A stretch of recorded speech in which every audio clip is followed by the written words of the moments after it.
When you were a kid, did you ever want to be a superhero? Like to the point where you imagined, what if you woke up and suddenly you could run super fast, or you could, fly or lift things no matter how heavy they were?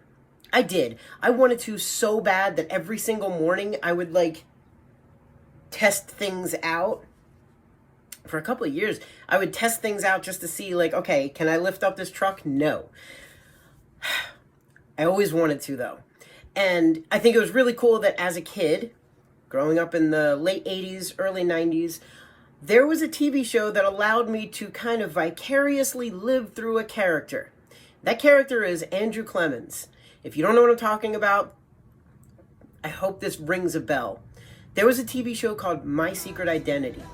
It starred Jerry O'Connell, and the story goes that a kid has this neighbor who's kind of a wacky scientist, and he kind of bugs him a little bit, but one day, this kid, Andrew, goes into Dr. Jeffcoat, the scientist's building to grab something for him, and gets zapped by a laser.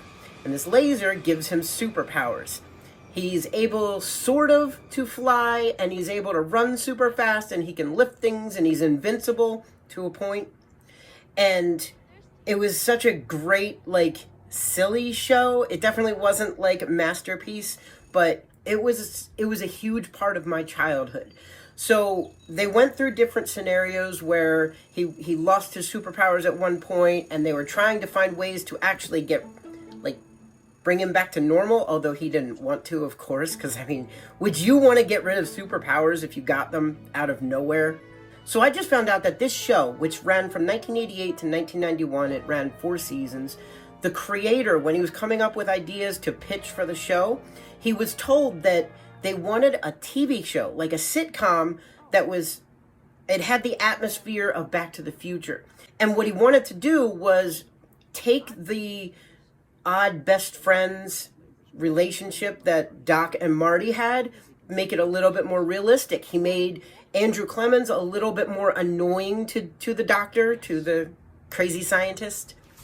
He made the crazy scientist a little less crazy. He also took all of the superpowers. I know as a kid, I always likened the character to Superboy. And so it seems like he took all of the traits of Superboy and just lowered them. He couldn't actually fly, he could float, and he actually needed help. He would use aerosol spray cans, which I think actually at one point, I remember this, that a lot of kids were trying that, and it became an issue. There was news reports about it. But he couldn't quite fly. He was invincible, but he could be drowned. There was limits to all of his powers. There was actually an episode, it's one of my favorite episodes. There was an episode where he went to the dentist, and he was scared that when they gave him a needle, it was just going to bend, and his secret was going to be out that he was a superhero, or had superpowers. And when they did that, the needle went right in. Novocaine it made his powers wear completely off, and he had to go hours without having his secret powers. And it was all of a sudden he got into a fight. I remember he got into a fight and he bled. He got punched in the mouth and he was bleeding, and he was like, what?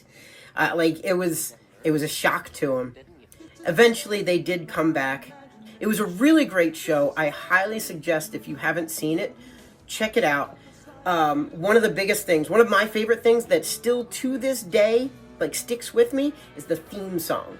I could right now sing half of it without even trying. It's definitely a catchy and really fun theme song. If you do remember My Secret Identity, I'm going to ask you to rate the show. Jerry O'Connell was the main star. I'm going to ask you to rate the show on a scale from 1 to 22. 22 is the best, because 22 is the best. And don't forget, nostalgia rules.